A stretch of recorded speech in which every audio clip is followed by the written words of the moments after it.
Olá, tudo bem? Eu sou Marcelo Arruda. E eu sou a Regiane Costa Arruda. Nós Nós somos do somos Esportes Esportes de e Exercícios. Exercícios. Bom, a gente recebeu alguns comentários e também algumas dúvidas interessantes no nosso e-mail e também no nosso canal do YouTube. Inclusive, se vocês têm mais alguma dúvida a respeito do que a gente for falar aqui, pode deixar aqui nos comentários que vai ser muito prazeroso para a gente responder vocês. Eu sou da Regiane, então tenho doutorado em fisioterapia E mestrado. e mestrado em ciências da reabilitação. Tenho experiência em Pilates, meu foco foi ainda meio que para a área hospitalar, mas sempre gostei de reabilitação de maneira geral. Bom, falei, eu sou Marcelo Arruda, sou profissional de educação física, eu sou o CEO das Esportes de Exercícios. Tenho uma vasta experiência na área, incluindo desde 2008 trabalho com Pilates. Sou técnico de basquete, já trabalhei com avaliação física, postural, biomecânica, enfim, iniciação esportiva, neurociência. Então, assim, tem bastante coisa aqui que eu posso falar a respeito para ajudar vocês. Bom, então dando continuidade às dúvidas de vocês, aqui foi só um compilado rápido sobre a nossa experiência também, para quem não conhece, conhecer a gente. Então eu vou ficar aqui olhando para baixo só para ler as perguntas e a gente vai tirar essas dúvidas de vocês. As principais dúvidas dos profissionais do Pilates, né, que é o nosso foco de hoje do nosso vídeo, é sobre inventar exercícios todos os dias. Essa é uma das dores, uma das dificuldades que os profissionais da saúde mais têm. E aí o Marcelo vai falar um pouquinho a respeito. Bom, na verdade a gente não precisa inventar exercício todos os dias. A gente pode criar pequenas variações dentro do mesmo movimento. Como que a gente pode criar variação? Mudando o plano, mudando o equilíbrio, mudando um pouquinho o movimento, deixando ele mais instável. Enfim, a gente pode graduar a intensidade do exercício de três formas. A gente pode usar a carga da mola ou do próprio corpo, a gente pode usar o equilíbrio ou desequilíbrio e a gente pode usar a coordenação motora, sendo ela nível baixo, médio ou alto. E aí também a gente pode fazer combinações. Então, o mesmo exercício você pode fazer ele sendo executado em uma altura diferente, pode estar sendo executado com uma coordenação motora diferente. Então, eu posso incrementar um braço, incrementar um movimento de joelho, incrementar um movimento de tronco que rotaciona. Então eu não preciso ficar inventando exercícios, eu posso usar pequenas variações daquele mesmo exercício que já vai criar uma grande dificuldade para o seu aluno.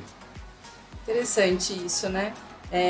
O que eu imagino de tudo isso que ele colocou, que é extremamente importante, eu acredito até que vale a pena vocês anotarem cada ponto, porque é de fato algo difícil que a maioria tem dúvida, né? E eu acho que o dia a dia acaba atrapalhando um pouco disso, você pensar nas posturas, nas variações de exercícios, e às vezes um exercício que é tido como básico, só de variar a postura, como ele mesmo colocou, já ajudaria para a dificuldade do aluno. E pensar em quanto tempo também, eu acho, né? De exercício, por exemplo. Eu vou deixar esse paciente, cliente, fazendo exercício por tanto tempo, tal tipo de exercício. Quando que eu vou variar? Então, isso acho que é interessante também até para uma organização de conduta e também traçar metas para esse aluno. Uma forma também que a gente pode fazer para dificultar o exercício para o cliente é a seguinte: normalmente o Pilates é trabalhado de forma dinâmica, né? Então eu solto o ar numa parte do movimento e inspiro dentro da outra parte do movimento, né? Na volta, vamos dizer assim. Eu posso fazer da seguinte forma: posso fazer de forma mais passiva. Então eu posso soltar o ar durante a execução e eu faço a inspiração parado na isometria e aí eu faço a soltura do ar na execução novamente. Ou eu posso dificultar mais ainda, eu peço para o aluno fazer um movimento na soltura, faz uma respiração completa e aí eu faço a inspiração no retorno a uma posição original. Então, são maneiras de você criar uma maior dificuldade dentro do mesmo movimento. É interessante isso também, né? Eu acho que também vai um pouco da metodologia, né? A metodologia tem mudado cada vez mais, ou além de mudado, colocaram mais coisas, né? Hoje em dia, o Pilates relacionado a emagrecimento, Pilates relacionado à dança, Hot Pilates, enfim. Tanto tipo de Pilates que às vezes foge um pouquinho do tradicional. E a gente foca aqui no tradicional, certo? Então, pensando nisso tudo que ele está colocando, né, relacionado a essa dúvida acaba sendo da maioria, pelo que a gente tem percebido. E a princípio, principalmente quando você pega um aluno mais idoso ou que tem qualquer tipo de dificuldade que a gente considera grande, por exemplo, coordenação, que tem muito risco de queda, equilíbrio, Pensar na evolução é sempre interessante, é sempre importante, até para o aluno sentir, querer ficar mais dentro da sua aula, mas o importante também é não focar somente numa coisa. Por exemplo, ele pontuou a questão da respiração, é super importante, mas você está vendo que o aluno não está pegando aquilo, pensar mais na segurança do exercício e depois, conforme ele for coordenando tudo, encaixa as outras coisas, né? Inicialmente a gente achava que tinha que colocar tudo, né? Desde a respiração até a questão técnica do exercício. Mas eu acho que a segurança, como fisioterapeuta, a segurança do exercício ele vem antes, depois a gente pensa na coordenação e depois, principalmente, na respiração. Mas aquele aluno que dá para atrelar tudo, melhor ainda. Mas pode ser desafiador. Com certeza, vai ser desafiador. Coordenação, né? Então é muito complicado coordenar para uma pessoa pouco ativa e também, às vezes, até o ativo. Imagina o sedentário. Então, para a próxima dúvida. Falta de sentido nas aulas. Então, uma das dificuldades, das dores aí de vocês como instrutores profissionais do Pilates tem. Eu acho, já querendo até dar uma entrada, uma introdução relacionada a isso, acho que está muito relacionado à falta de continuidade. Você sentir que não tem sentido as suas aulas, né? Mas o que você acha? Eu acho que, antes de mais nada, você precisa saber qual é o objetivo do seu cliente. Não é o seu objetivo como profissional que vai guiar a aula. Eu quero trabalhar perna, mas seu aluno chegou com desconforto na perna, então você não vai poder trabalhar da maneira que você tinha planejado. Então, sempre ouça o seu cliente, não importa quanto tempo ele é seu cliente. Você precisa ouvir o que ele está te falando. E eu percebo que tem muitos profissionais que fazem a pergunta, mas não escutam a pergunta. Deixa o cliente falar. Sabe, faz só um protocolo. Eu vou perguntar porque o meu chefe está pedindo. Não, você tem que perguntar, ouvir o seu cliente e fazer os ajustes necessários. Aí, nesse momento, o cliente vai se sentir mais valorizado na opinião dele. Você vai ter um trabalho mais efetivo, é claro que é mais trabalhoso. Você sair da sua zona de conforto para atender o que ele precisa, não o que você quer dar. Então você precisa ter essa situação de ouvir o cliente, elaborar um plano de trabalho rapidamente em cima daquilo, e aí você aplicar. O seu cliente vai sentir benefício e ele vai voltar na outra aula, e é importante você perguntar: como é que você se sentiu? Deu resultado? Piorou? Melhorou? Se melhorou, vamos manter ou vamos aumentar a dificuldade. Não deu resultado? Vamos avaliar o porquê que não deu resultado. Se o seu cliente tem alguma lesão, pede para ele trazer para você um laudo médico, se possível. Se você souber ler a imagem, pede para ele trazer a imagem. Porque muitas vezes o que está escrito lá no laudo não é o que você está enxergando na imagem. A imagem, às vezes, ela te dá uma informação a mais, tá, do que o profissional que está lá fazendo a análise. Tá bom? Então você precisa estar sempre fazendo isso. Ouve o seu cliente, avalia o que ele precisa com aquilo que você quer, aplica e faz a reavaliação. Muito bom. Então acho que ficou bem mais técnico. De novo, eu considero que vale a pena pegar papel e caneta para anotar os detalhes e lembrar cada ponto depois, né? Eu acho que, no geral, resumindo o que ele falou, a gente precisa pensar na pessoa como um indivíduo único, né? Então, eu acho que quando a gente usa isso já para si, facilita bastante o nosso trabalho. Até porque cada pessoa ela quer se sentir importante, né? Ela quer se sentir que está sendo tratada ali com carinho e com respeito, né? Que é o mínimo, né? Na verdade. Mas, às vezes, quando a gente pensa em lesão, quando a pessoa já tem alguma dor, às vezes nem tem lesão, mas tem algum tipo de dor crônica, eu acho que você trabalhando realmente no ponto que ela precisa e dando essa importância no início e no final da aula, né, perguntando mesmo, igual ele pontuou, como você se sentiu, ficou tudo bem, ficou com dor, aliviou a dor. Então, às vezes, só toma cuidado com a pergunta, porque às vezes fica muito genérica, né, tipo, deu resultado. Então, acho que fica um pouco... Qual o resultado? Né? Exato. Então, mais direto na pergunta vai facilitar o seu trabalho e também na resposta do seu cliente, do seu paciente. Mas eu acho que ele pontuou bem perfeitamente exatamente como que deveria ser. Então, acho que a falta de sentido está mais na nossa cabeça, mais na cabeça do profissional, do que necessariamente a aula em si, né? É só dar importância para o indivíduo, para a pessoa como uma pessoa, como ela deve ser feito, né? Então, eu vou continuar aqui com a próxima dúvida.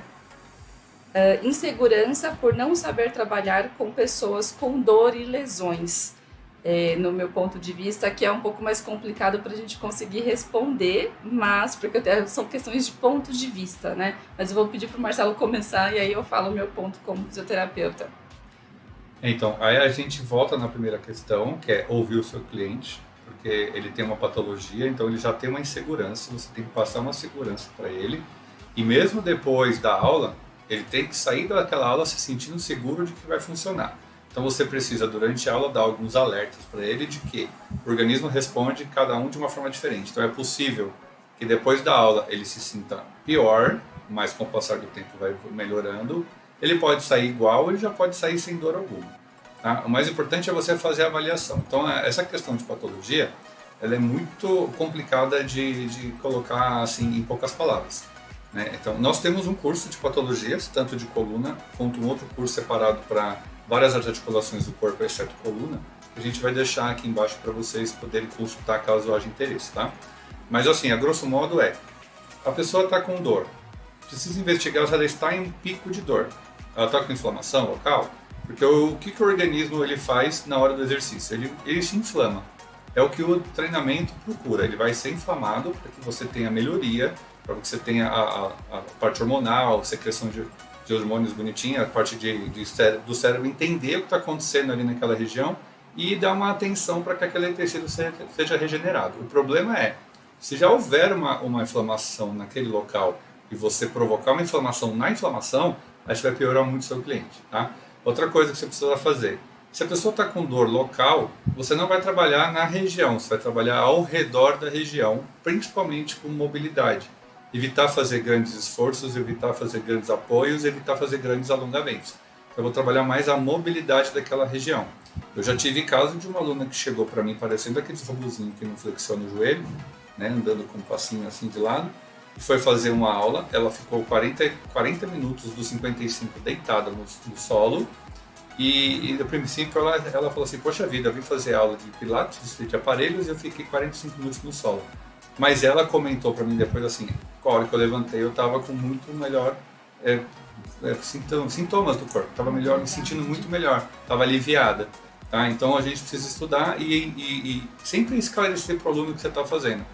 Tem muito profissional que eu vejo, e como a gente faz formação de profissionais, a gente também orienta isso, é que eles simplesmente passam a atividade para o cliente.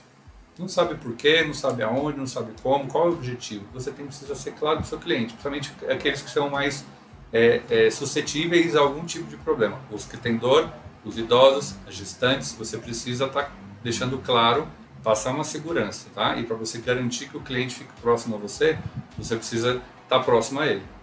Sim, perfeito. Ele acabou dando uma aula no começo, então aproveitem aqui o conteúdo. Mas assim, eu também, a questão do ponto de vista como fisioterapeuta, eu vejo que muitos profissionais têm segurança mesmo relacionado à patologia, à doença que ela vem trazendo, aquele laudo médico, né? Então, como individualizar esse cliente, esse paciente? Realmente isso é muito complicado de fato, mas eu acho que quanto mais estudo, quanto mais buscar informação, melhor. Então isso é dia a dia, é estudar mesmo, é parar para estudar viu que tem lá o quadro de lesão, de dor relacionado a algo que você nunca viu ou que não entende, busca informação, o que é, qual que é o tratamento, como fazer, e a partir daí, se possível, estude. Então acho que o meu ponto de vista é esse, e é claro que engloba as diferenças das graduações entre fisioterapia e também o profissional de educação física. Então, é claro que a gente tem muito mais patologia do que o educador físico. Ele acaba precisando ir buscar mais cursos, mais informações para conseguir tratar. Mas tem muito profissional completamente capacitado para fazer isso. Inclusive, a gente até tem uma pequena questão, né, que a gente vê muito de hoje em dia, dos instrutores serem a maioria da fisioterapia, exatamente nesse viés, né? Nesse viés onde somente nós entendemos de lesão, de dor. E na verdade não, de fato é o nosso foco da graduação, mas na verdade não. O Marcelo, eu vejo que ele tem muito conhecimento a respeito e às vezes as pessoas não valorizam o profissional que buscou essa informação. Provavelmente ele não teve na graduação, ele vai me responder agora, não teve. Mas ele buscou a informação. Então, acho que é isso que tem que ser feito, estudar. Então, pegar papel e caneta, sentar o bumbum no sofá, na cadeira que seja, num lugar não muito confortável para poder parar pelo menos por 30 minutos e estudar a necessidade daquele seu aluno. Então, acho que esse é o primordial. É natural a gente não saber tudo e tá tudo bem, só que precisa buscar informação. O que eu percebo em formando profissionais, né, de Pilates, é que o fisioterapeuta ele tem muita facilidade na patologia mesmo, que é uma coisa que é estudada, mas tem muita dificuldade na pedagogia, em como dar a aula, porque não é uma coisa que é abordada na faculdade. E o profissional de educação física, ao contrário, ele vai dar uma boa aula, ele vai ser um bem eloquente ali, ele vai fazer todos os atendimentos, né, necessários, mas quando chega na parte de lesão, ele tem essa dificuldade, porque não é o foco da nossa formação, né? Então, realmente é isso. Eu tenho essa facilidade porque eu sempre gostei dessa parte de lesão, eu fui buscar formação em traumatologia do esporte e reabilitação física, então eu sempre busquei isso dentro da minha formação, então eu desenvolvi essa facilidade hoje de trabalhar com Pilates. É lógico que eu não sei o tanto quanto um fisioterapeuta, porque a parte anatômica, principalmente, é muito mais trabalhada na fisioterapia. Esse conhecimento que eu fui buscar por fora me garante hoje a facilidade de trabalhar com isso. E aí tem um relato interessante que está até aqui nos depoimentos do nosso site lá, que a gente tem de alunos que participaram do nosso trabalho, onde uma aluna ela passou por vários profissionais dentro do mesmo estúdio, e por coincidência todos eles eram fisioterapeutas. Eu não estou mexendo com classes, só estou mostrando que você não precisa ser um expert na fisioterapia para lidar com lesão. Então você pode estudar e aprender e ficar tão bom quanto. Pelo menos nessa situação. Existem, lógico, algumas patologias que, por exemplo, ela mexe com a parte cardiorrespiratória. Isso para nós no Pilates seria importante até a página 2, né? Que dali para frente a gente não vai ter interferência. Mas essa aluna ela relatou para mim que eu era a última barreira para ela parar com o Pilates, porque ela não estava sentindo melhora nas dores lombares dela e de joelho. E aí, quando ela fez aula comigo, que segundo ela veio atrás de mim pela minha reputação, que eu nem sabia que eu tinha, ela falou que na aula seguinte, né, ela falou para mim que já tinha conseguido melhorar muito as dores que ela estava sentindo. Então ela se tornou uma aluna fiel agora e ela me espantou quando ela comentou isso, que no relatório dela ela colocou que ela ia parar de fazer Pilates porque não estava dando resultado nenhum. E o profissional de educação física conseguiu resolver o problema dela, tá? Então, de novo, eu não desmereço nenhuma classe, cada uma tem a sua valorização. Eu acho que tanto a educação física quanto a fisioterapia, elas tinham que andar juntas na formação até um determinado ponto e depois separar, porque elas são muito interligadas, né? E então você tem a total capacidade e competência de atingir níveis altos no estudo que você quiser. A gente vive na hora da informação, então a informação está aí para quem quiser pegar. Outro ponto sobre isso é só o cuidado de onde essa informação está sendo tirada. Então, muito cuidado.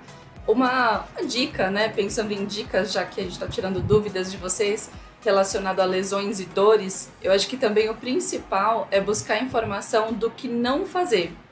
Se você souber o que não fazer, já é meio caminho andado. Porque daí, pelo menos, prejudicar esse cliente, esse paciente, vocês não irão. Sim. Então, acho que é algo para se pensar no momento do terror ali do momento, sabe? Na hora da insegurança. Então, pense, ele tem problema, sei lá, no ombro. Qual o movimento que eu vou causar mais dor? Esse movimento eu vou evitar no momento. Então, questões nesse sentido, sabe? Para ajudar até no momento de tratar esse cliente, esse paciente. E uma coisa que é importante também é assim, o seu cliente que tem a patologia, ele já vai chegar no estúdio para você, provavelmente não te conhece, porque ele está buscando pela primeira vez. E ele vai estar cheio de pisando em ovos, vai estar cheio de porquês, de comos e de aonde, né? Então, quando você passar a informação para o seu cliente, você precisa passar na segurança, não passa na dúvida. Assim, mesmo se você passar a informação errada, você passa na segurança e depois você vai ver se está certo. Mas não deixe o seu aluno com mais dificuldade de confiança do que ele já tem, porque se ele está buscando é porque ele está precisando e ele está se oferecendo para que você trate ele, né? Então você precisa passar total segurança para aquilo que você está passando. Eu costumo fazer o seguinte comentário. Se você está dirigindo e vai fazer uma conversão proibida, dá seta. Toma só uma multa. Você tem certeza que você está fazendo a conversão proibida, mas não deixa de dar seta, tá bom? Para todo mundo saber, até o policial que vai te multar. boa. Essas analogias são interessantes até para facilitar o entendimento, né? Então, eu acho que esse assunto, ele dá muito pano para manga mesmo, né? É um assunto interessante que vale até, de fato, uma mentoria, uma consultoria, que nós fazemos também. Claro que o Marcelo muito mais, porque ele é muito mais experiente com isso, mas nós dois estamos à disposição, tá bom? Inclusive, como somos, né, cada um de uma profissão diferente, mas claro que com a mesma ideia, né, relacionada a Pilates, a gente fala a mesma língua. Então, fiquem à vontade, a gente vai deixar o link do nosso WhatsApp também aqui nas nossas descrições dos vídeos, tá bom?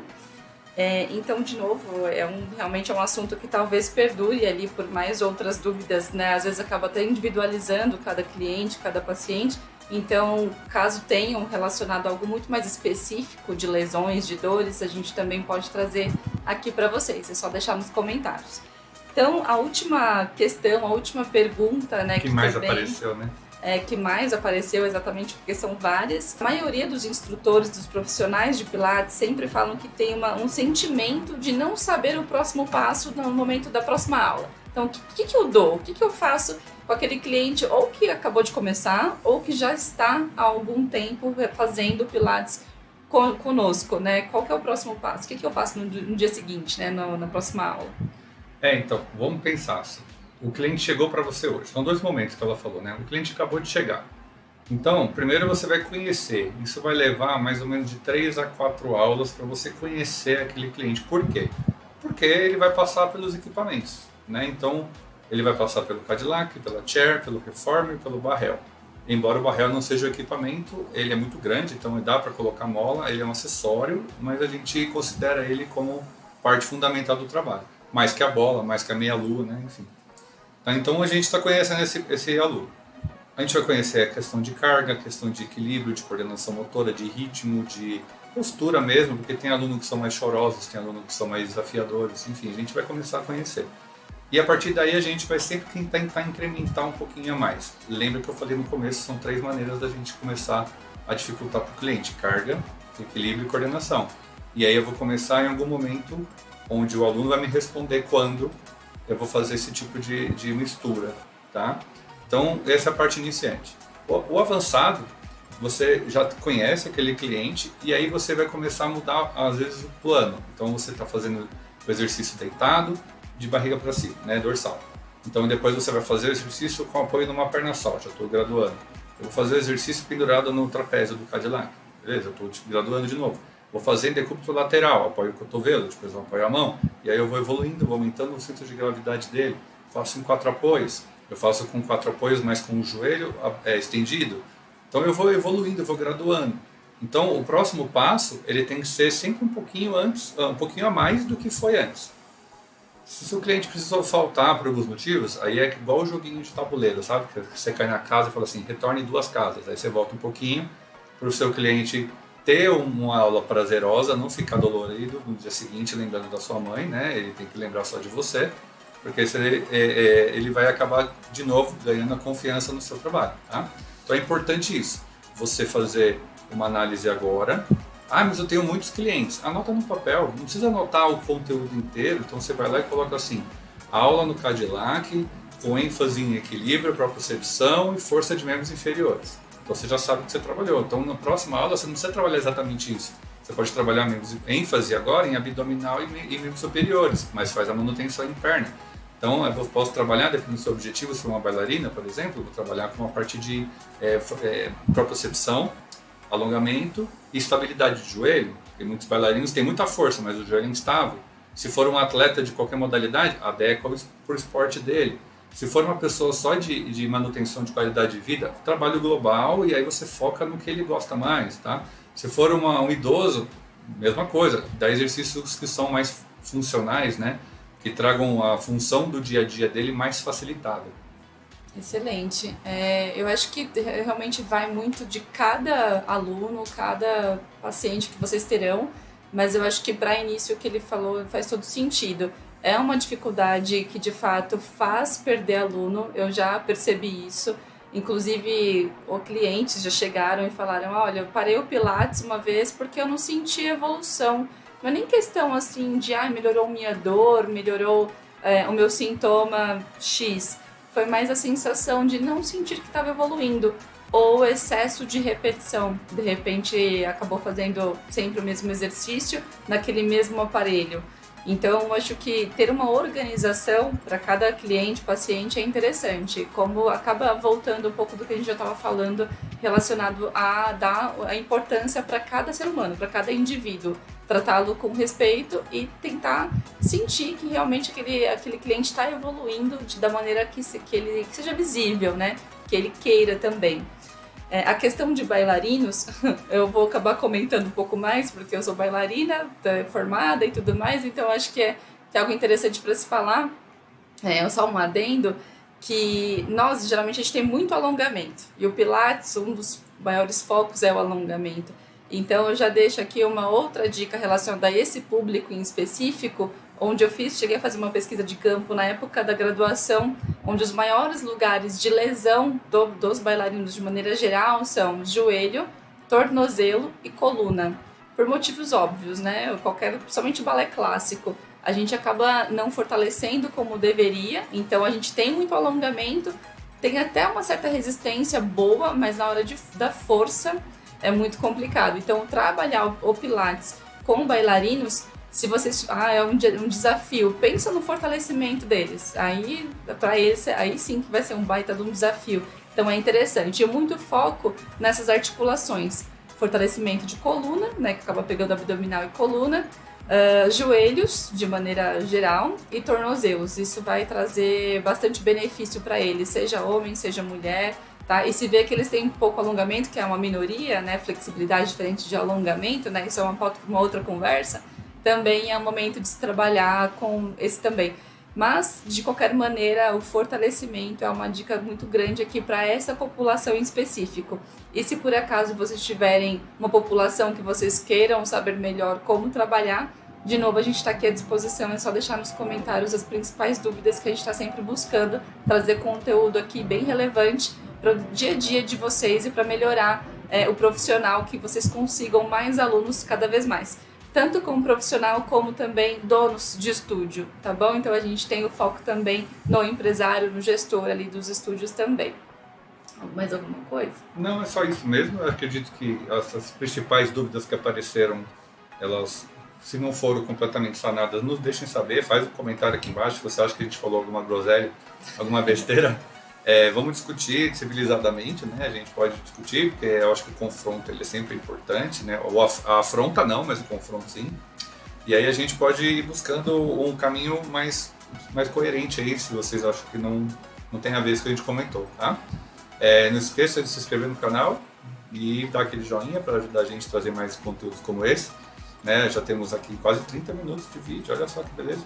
E não ficou chato, pode ter certeza que você está acordadão aí, não dormiu não, tá bom? Então agradecemos a confiança e obrigado, bons treinos para vocês. Até mais, tchau, tchau.